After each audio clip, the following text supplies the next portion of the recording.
Today we are going to learn animals and their young ones. This is a cat. The young one of a cat is called kitten. This is donkey. The young one of a donkey is called foal. Donkey, foal. This is lion. The young one of a lion is called cub. Lion, cub. This is tiger.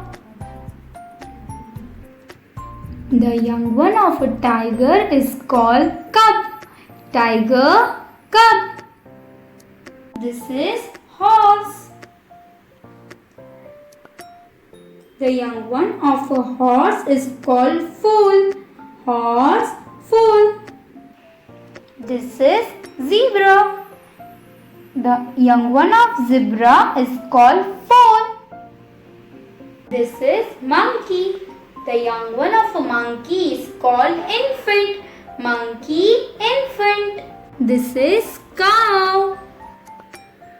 The young one of a cow is called calf.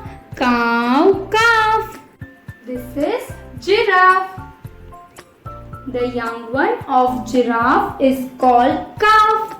The young one of a giraffe is called cow.